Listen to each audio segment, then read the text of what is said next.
Hello, hello. I hope everyone can hear me well. As last time, we're using the webinar function of Zoom.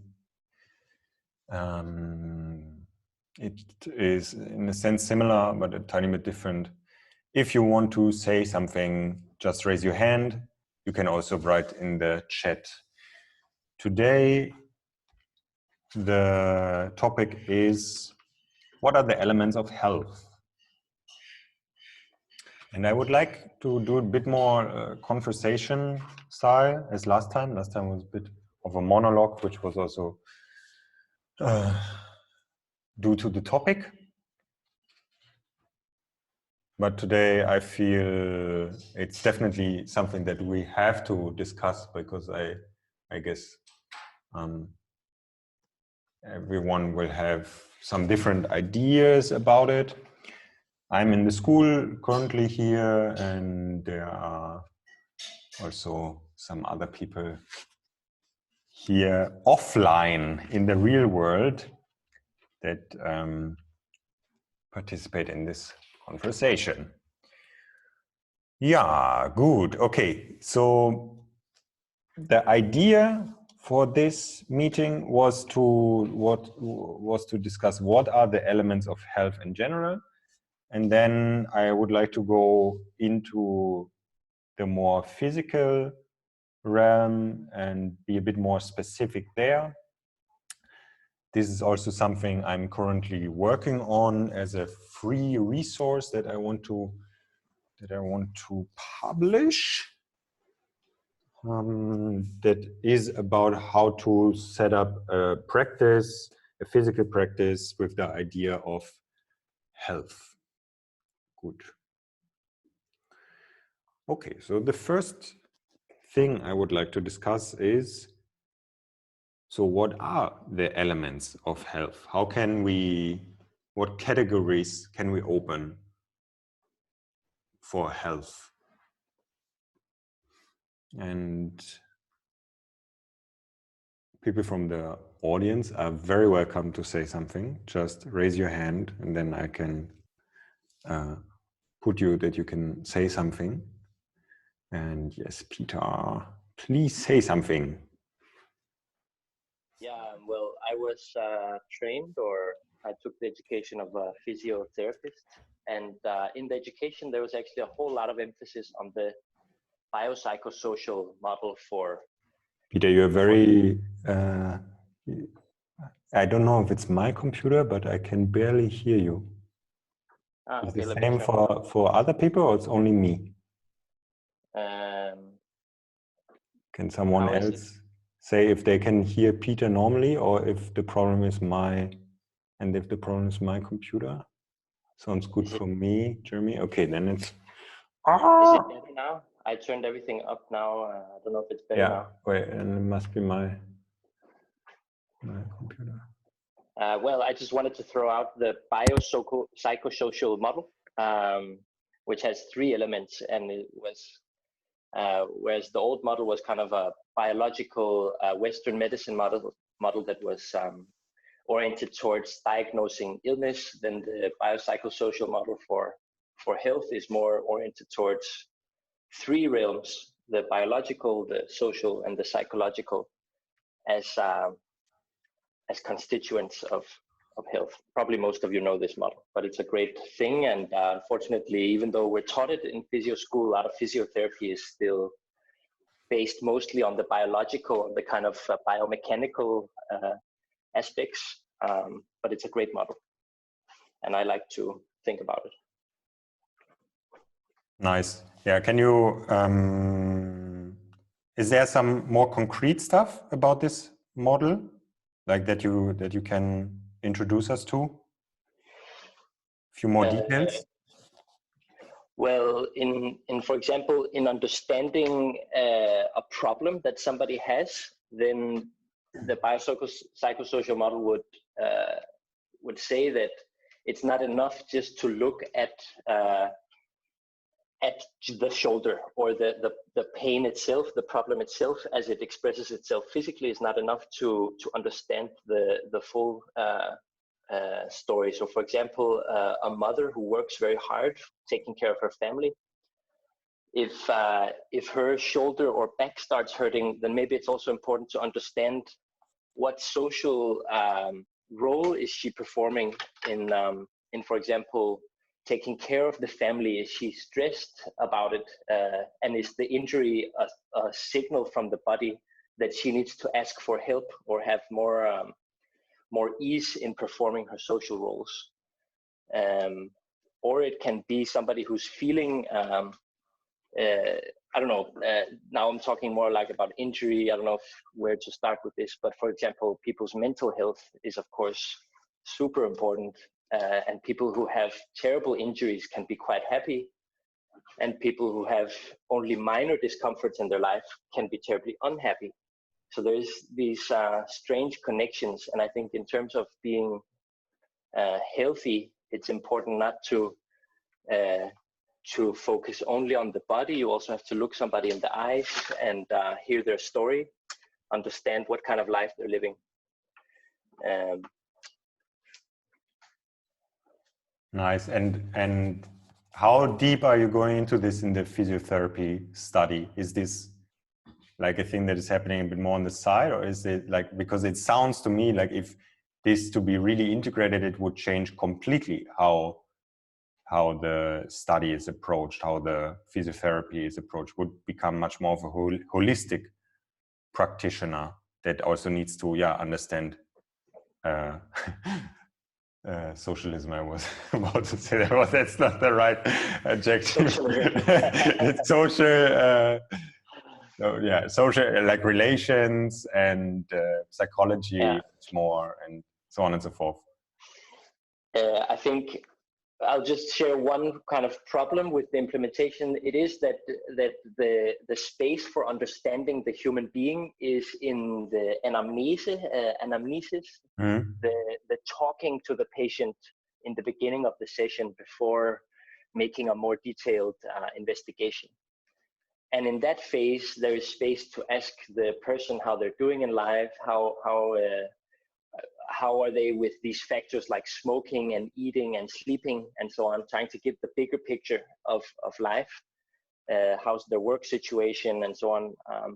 But in the clinical reality, oftentimes the conversation is time limited and mostly focused towards understanding why is the patient here today, and I think the scope of trying to understand the human being more holistically is not often able to be met if you have only half an hour or 45 minutes to deal with a patient. And I think that's a great constraint on this and how it's not implemented. But I think there are many, so in physio, it's taught as theory, but in terms of practical application, it's part of an anamnesis that is kind of time limited in the clinical reality. So in that way, the conversation is not able to be had. And I think the results vary a lot from practice to practice, which physio you go to. So it could be a better education. It's not like a holistic education, I would say, but I'm very happy that they teach the model and all the time return back to it in the classes. Nice, yeah. Okay, gut. Willst du was sagen, Felix? Yeah. Okay. Felix, who's here with me, wants to say something. Yeah, hi guys. I'm studying also in the field of dance and movement therapy. So there also the biosocial psychic or biopsychic social model is very prevalent, and it's also an approach of integration. So to look at the whole human, the organism as an integrated entity within its environment. And I think I can add that this model is also about a systemic approach. So you don't separate the individual from its context. I think this is a very valuable point if you look at what's health and how to become healthy, stay healthy. Yeah.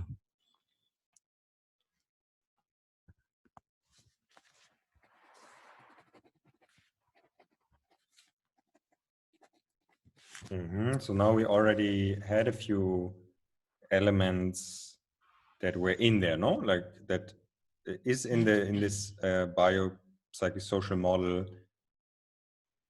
Are there certain elements that are like certain? Is it categorized in a way? Like, okay, there's the aspect of social, there's the aspect of physical, there's the aspect of psychological, spiritual, or something like this, or it's not, or like, can we use some? Do we get some categorization from this? Yeah. If I may, I think there is no general explanation of the model because it's used in a lot of different fields. So, as we heard, it's used in physiotherapy or in psychotherapy and in different somatic approaches. And what I know is that it's kind of derived from system theory. So, but yeah, we can draw from the words, right? So biological indicates the physical realm, psychological, of course, to the mind, the health, the emotional states. And there we can draw a connection to psychosomatic theories and practices. And then the social indicates us to the whole environment, to the whole context, like the family, what friends, surroundings, but also the culture. So it's and you can put in different layers from the really individual to the big scope, so global perspective, right? So what is happening right now and with the epidemic and the virus, coronavirus, so it affects us on the individual personal level, and it affects our families, but it's also global phenomena. So maybe this is even a great example where we can see how interconnected this this health of our bodies and minds is. Peter, you wanted to add something? Yeah, I just thought it might also benefit, in the psychological realm that can typically be subdivided into cognitive approaches where you look at thoughts, things like, what's it called? Cognitive behavioral therapy, CBT, where you analyze thoughts. Then there's more emotional based approaches in dealing with psychological things. And I don't know much about psychoanalysis, but that would also go under the psychological realm. And there's also narrative therapy, or like what are the stories we tell. And I think having a good story in life is also somehow important part of health. And in the social, there's both direct aspects as to what kind of roles you're playing, what kind of responsibilities you have, can be big stressors or big resources in life. And also things like what is your social status? There's a lot of science about social inequality, and people's social position and economic position in society has a lot of predictive value for how people's health outcomes are, so these were just some things to kind of go a little bit more deeper into the specific, what is the social, what is the psychological, and of course the biological is our body, the whole apparatus that can make us move, including the nervous system.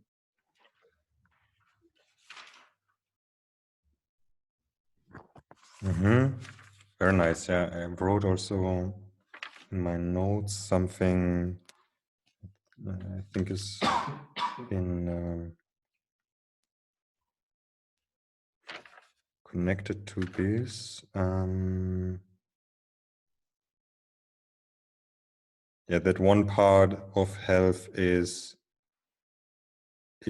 stress, definitely, and that there are different parts of stress.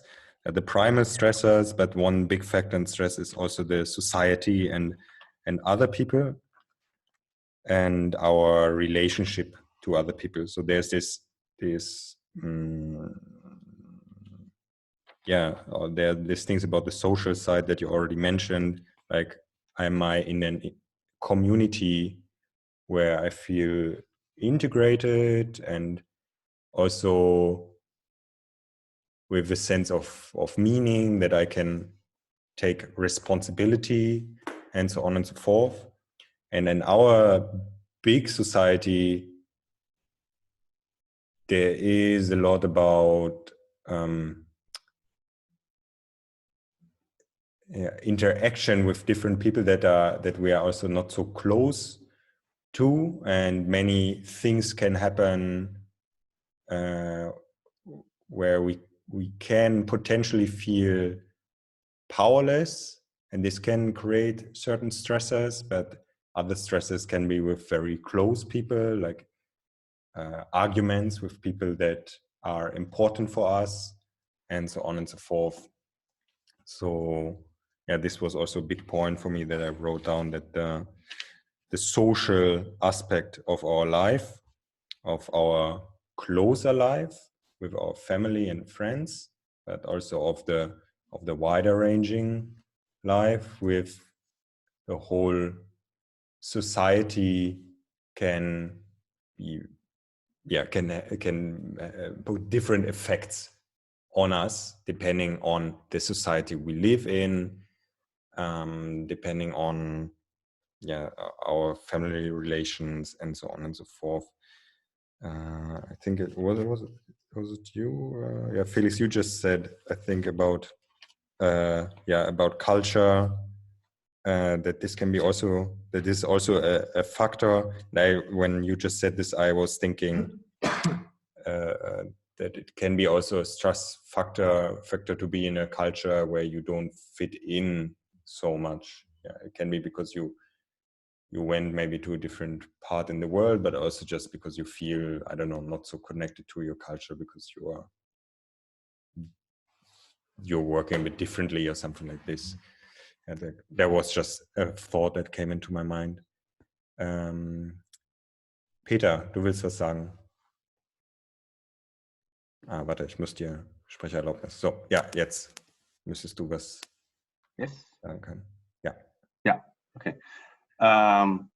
First of all, I'm not myself quite sure about definition of health. I think, at least in my head, it's a bit vague, but I definitely think that's well-being, that it's connected to well-being. And I don't know if you know this study. I think it was a study that took, I'm not sure, maybe it's still going. It took like 50 years or something.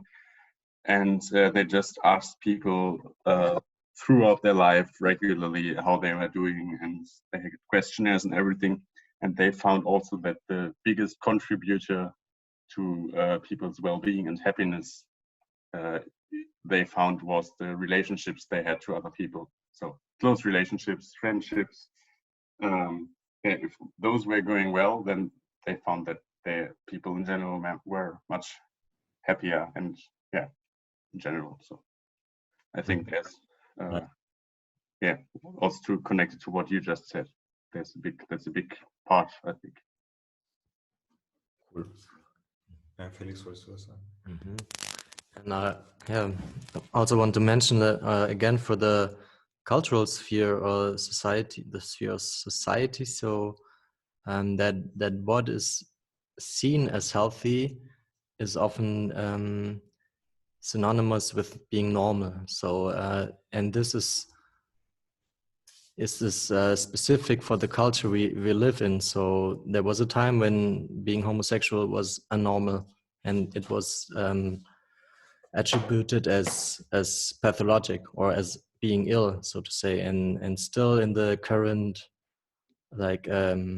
description for psychological illnesses, there being transsexual is pathologic. So, and this is now changing, but with that we can see that what we perceive as healthy or health, being normal in a way, is very dependent also on how the society in general looks at what is normal and what is not normal. Mm-hmm. Yeah, nice. So that's, yeah, definitely a big factor how our way of living together with other people can, yeah, be very, like, can be a big factor in our health positively, but can be also, if, let's say, pieces are not fitting, very problematic. Yeah, Peter. Yeah, I like the thoughts expressed. So yeah, I think it was nice.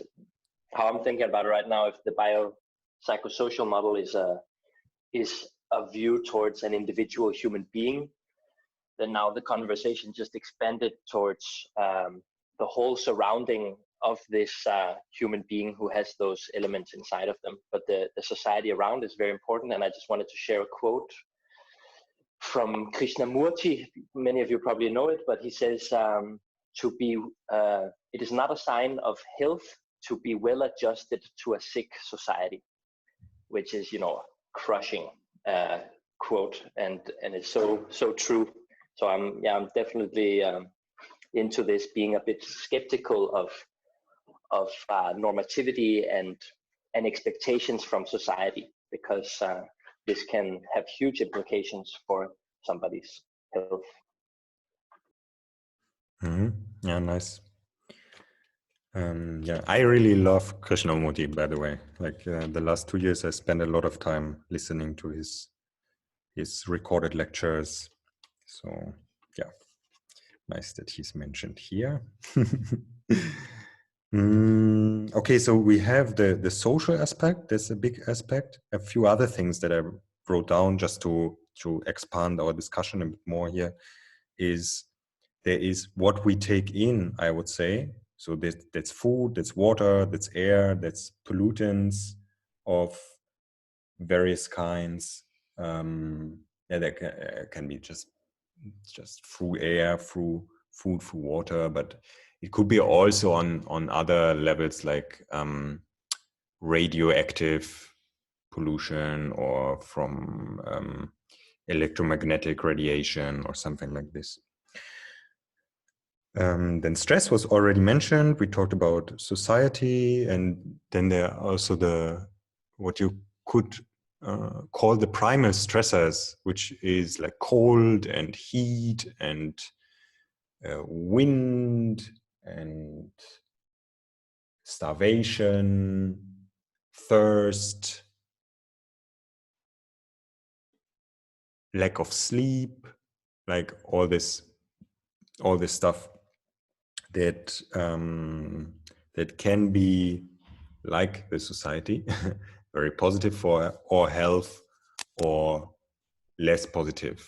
Yeah. So the primal stressors, if we are having them in our life in the right amount, in a balanced amount, they act very positively on our life, like things like fasting or cold or heat and so on and so forth. Even lack of sleep can have good effects on us, which was interesting for me to finally get some more points for argumentation here, because I always had the feeling that to play with lack of sleep occasionally, what I do in the animal layer workshop, for example, that it can be very powerful. Not something to regularly do, but something to play with from time to time. And I found that there is a therapy a psychological therapy for people that depression, that is called sleep deprivation therapy. And you put the people on sleep deprivation and suddenly they feel much less depressed. It's very interesting, because I somehow, it makes sense for me, like from my experiences with sleep deprivation. As I said, it's definitely not something for a longer time. So as a transparent. I know also, yeah, for a longer time, it's really not so great, but to have this occasionally can be also quite powerful. But for other things, it's clear now for most people, I think, that, okay, fasting has some very, very good effects. Nassim Taleb writes in his book, Anti-Fragility, I like the metaphor he has there. It's a bit like a small forest fire where you burn the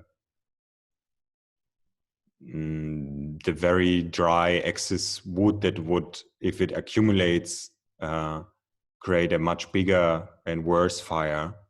So, and fasting is a bit like a small forest fire where you get rid of accumulated stuff in you that you don't want to accumulate so much. And also it puts you again more on a, let's say, zero line with your appetite in relationship, especially to sugar. And that's very, very useful. And another big factor I wrote down is activity. And this can be, for example, like movement or something like this, but that just activity. We need activity. It keeps us very, very healthy. To be sluggish and to be on the couch can be detrimental for the health. Obviously, too much activity can be also have negative health effects.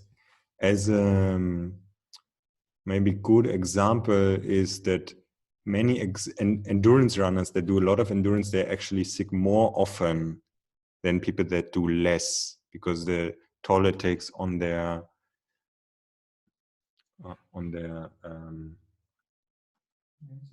immune system is relatively high if you do lots of endurance running, lots of endurance.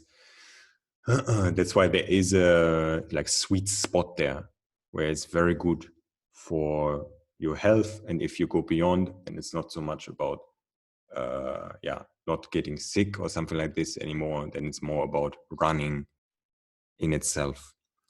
And other factors I also wrote down are sleep, which I already mentioned in primal stressors, but sleep is obviously a very, very big factor for our health.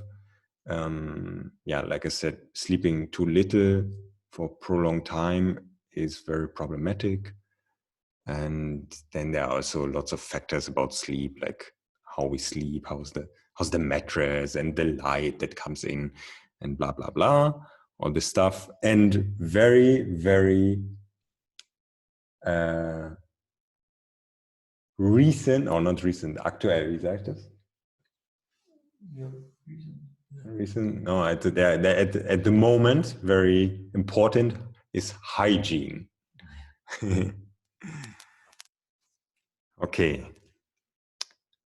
So yeah, enough talking from me. Who wants to add something or say something about this topic? So I just added a few elements to broaden our conversation a bit. Is your hand still up, or it's a new up? I'm not sure.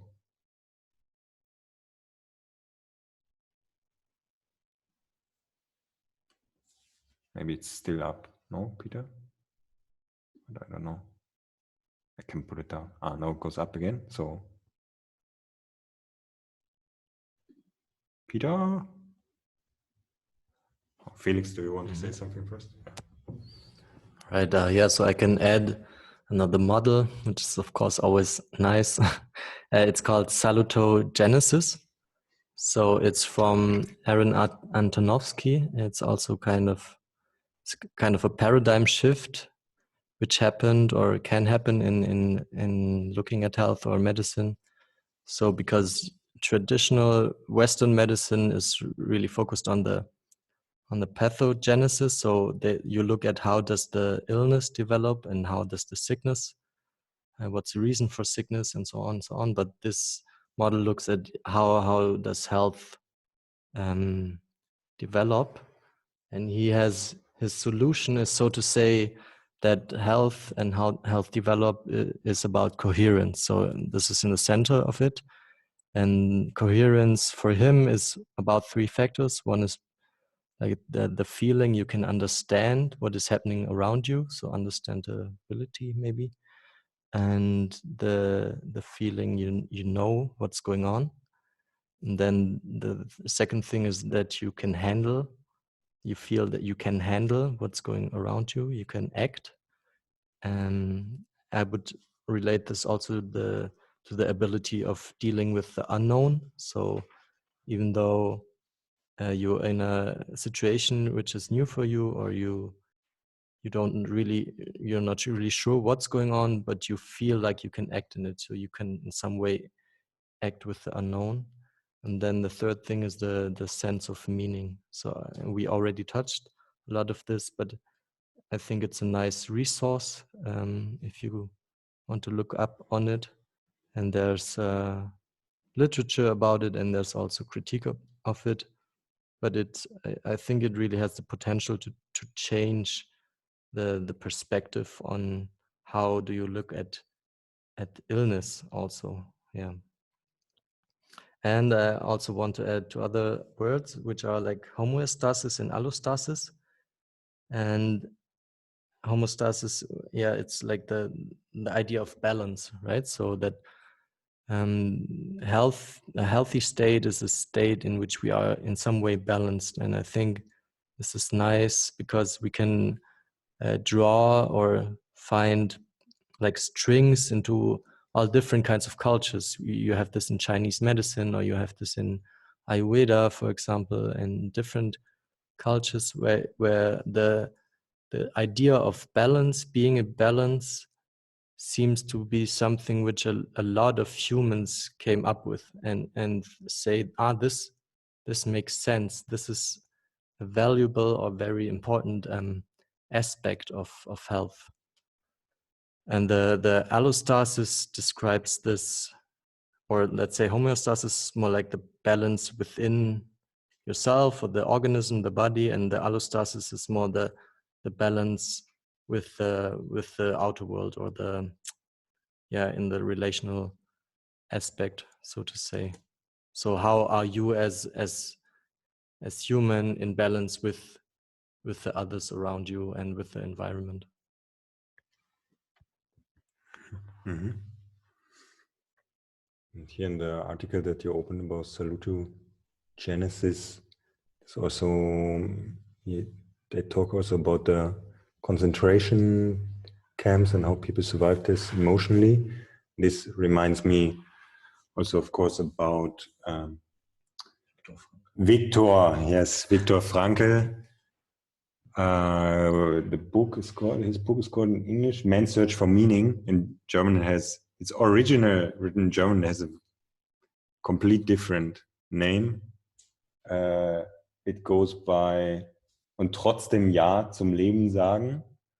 Or in the old version, ein Psycholog berichtet aus dem Konzentrationslager.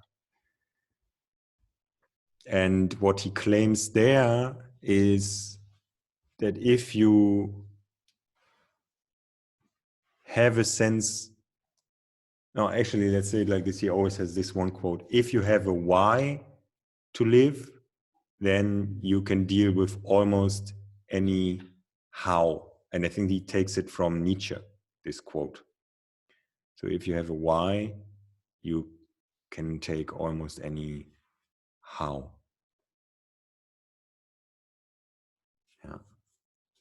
And I think this also what is mentioned a lot in this scheme of what you also talked about now is the word resiliency, which is also interesting to look at. Taleb adds the idea of anti-fragility, that things that gain from disorder, things that become stronger from stress, and we as living beings are anti-fragile if the stimulus is not too much. Yeah, but we know that, okay, if we stop moving, or if we stop to do anything, like for example, our muscles deteriorate and blah, blah, blah, blah. And then if we do something, we become more strong, more healthy, but if it's too much, like if I now start to exercise every day, the whole day, then I will probably create injuries and maybe also get sick because it puts a lot of stress on my immune system. And that's also, I think, where it comes in what you just said about balance.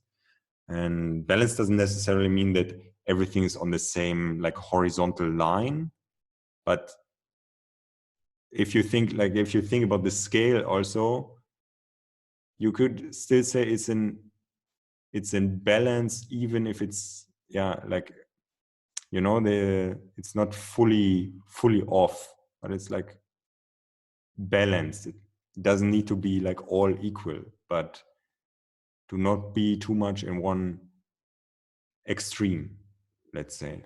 Because if we can think, we have to, like, everything has to be in balance, and then it can also sort of stop us in what we're doing, in a sense that because it can be good also to go for some time more into one extreme and then more into the other. But as long as we globally or through time have this balance, everything is okay. Someone just raised their hand. Sorry, I did just. Peter, was it you? Warst du das, der die Hand gehoben hat? Wolltest du was sagen?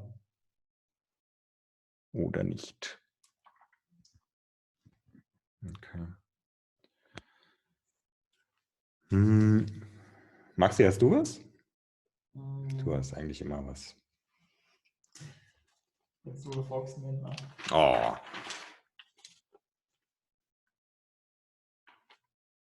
Okay, so I think any of these topics can be dived into very deeply.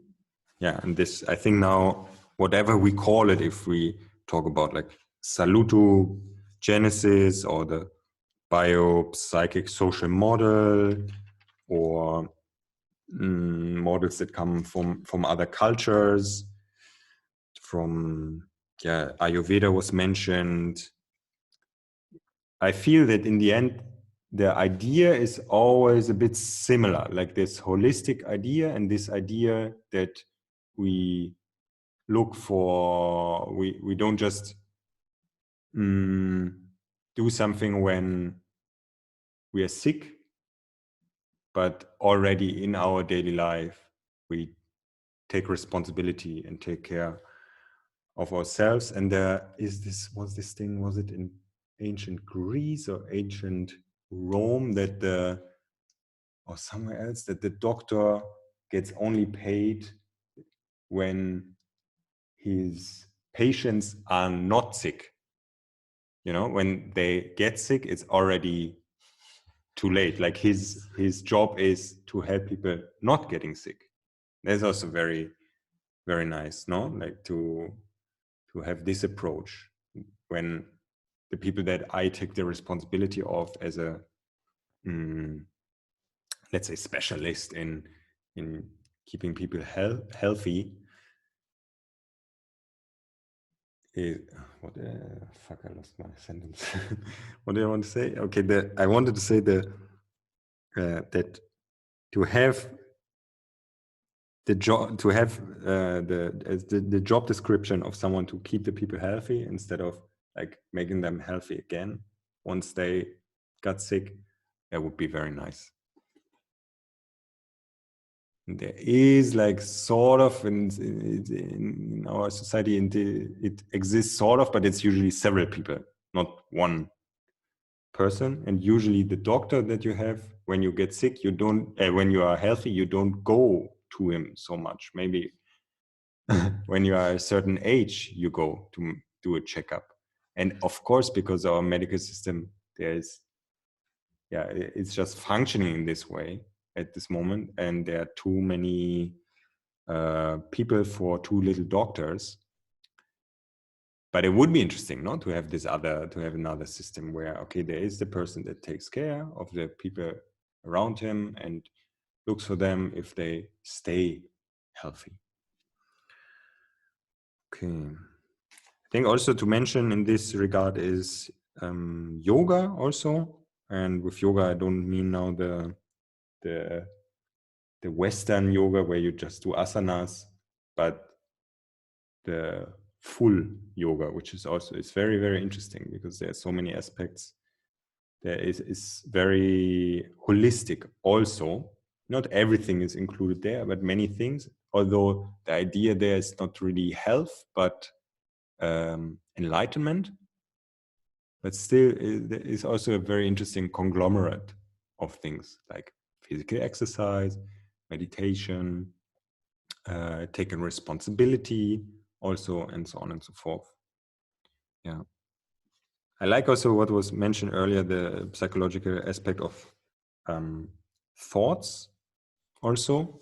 And this is also something I became very interested, is how our thoughts really make a huge difference in our life. And through meditation, you can perceive how thoughts are just happening, that it's not in that sense you actively thinking your thoughts, but thoughts are running through you.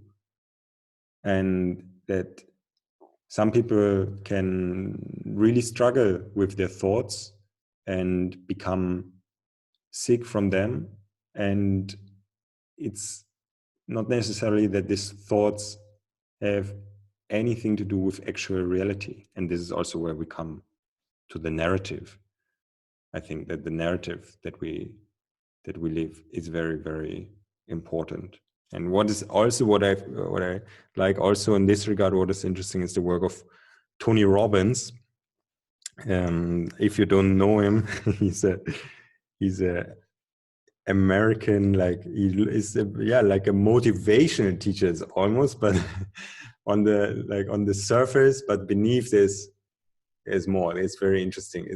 It's a lot about narrative, and he has some very, very interesting things that are also connected with NLP, neuro-linguistic programming. Okay, now there are two hands up. I think Jeremy was first. So Jeremy, I will put you on that you can say something. So now you should be able to unlock your mic. All right, can you hear me all right? Yes. All right, thank you. Yeah, all of the latest things you talked about go into the point that I wanted to bring up, which is kind of the more esoteric or contemplative side, which I don't know if it falls under health or it might be, we might categorize it differently, but you mentioned yoga and this idea of enlightenment, as well as thoughts and our relationship to thoughts. I think it's very funny that you bring up Tony Robbins, because I've been reading a lot on Buddhism or doing a lot of meditation practice, and I just yesterday was thinking, you know, about Tony Robbins, because he is very much not presented as a spiritual or meditative kind of teacher, but his teachings or his methods do have a lot of similarities. So, but my point was, there's this dimension that maybe goes beyond health, of you can be experiencing maybe a lot of sickness, maybe you're have a fever or some sort of very unpleasant disease that does not allow you to act, that you can't move very much, you're very tired, and maybe also you're depressed and you're alone, and you know the psychosocial aspect of health is also absent. But there's this other layer of just bringing awareness to what's happening, being able to recognize the thoughts and the bodily perceptions and the stories, and dropping down to the level of mere perception or mere sensation, and experiencing some freedom in that moment, even when it seems like all of the other aspects of health are missing. And I'm not sure if that falls under mental health or psychological health, or if it's something different, because it seems to go beyond thoughts, beyond emotions, but rather the relationship to whatever is going on. I think is an interesting dimension too. Mm-hmm. Yeah. Uh-huh. Yeah, makes a lot of sense. Exactly. Yeah. Willst du was sagen, Felix? Oder? Ja. Yeah, I also like the ideas you just told us, and also this layer of perception or sensations. And for me, that we can also see that health is not a state; it's a process. You know, it's something that's going. And one twist I find also interesting, that the idea of health in itself can make us sick in a way. So if we get sick about the idea of health, so we also or always chase health, and say, or it can happen that we chase health and say, I'm not there yet, I'm not there yet. Oh no, I didn't reach the state yet, or this healthy feeling. And so our mind and or our activities are constantly like active, guided by this, or we monitor ourselves the whole time. Am I healthy, am I not healthy? And I think this is also really strong right now in our culture, that there's much emphasis on health, which is on one hand really, it's useful, or it's meaningful, as it and opens up a lot of pathways to different ideas, tools, practices, and so on. But at the same time, I think it can lead to this kind of obsession that I just talked about, and this can also like hinder or stall our development, or our sense of being in the moment, or of relating to others. So yeah.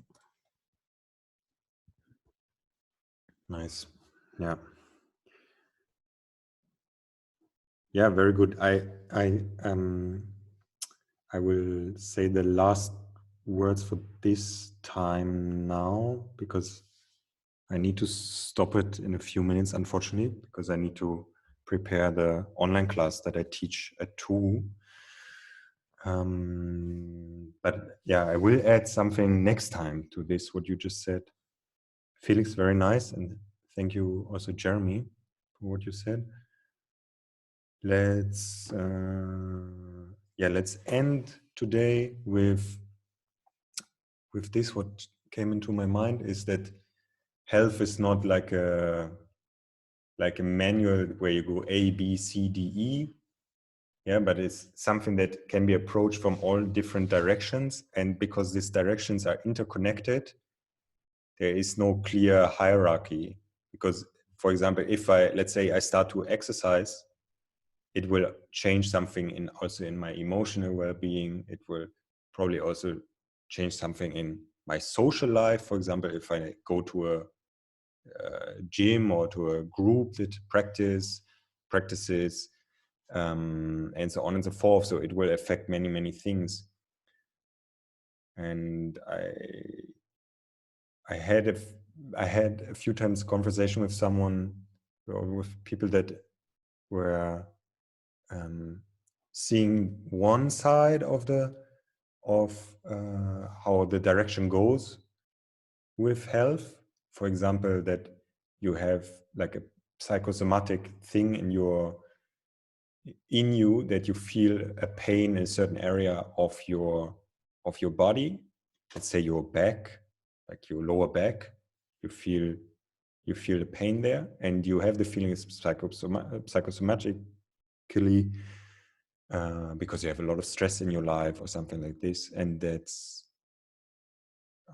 probably very true. And now you can take the stress out of your life. But actually, also when you work on this part, let's say, like just to stay with something that we all know, to do spinal waving, then this affects the spine, and this can actually then also affect the perception of the stress that you have in your life. You know, like it goes both ways. So it's not just, I have psychological stress and I feel it in the body. It's also, yeah, but okay, if I work, let's say, on the symptom, it can also go into the cause. And it's not just that I have to find out the cause that is somewhere. In the end, it's probably that I need to, that I want to see, what is causing what the symptoms and work on it holistically also. But since it's also interconnected, we can just start somewhere and then effects will come, because nothing is isolated or disconnected from one another. It's all like affecting each other. Good. Yeah, next time we will continue, because there's still lots of stuff and I have more notes, and it was very, very nice to really have a discussion with you. That was very enjoyable. So thanks to everyone that was here and participated. All right. Good. See you next time.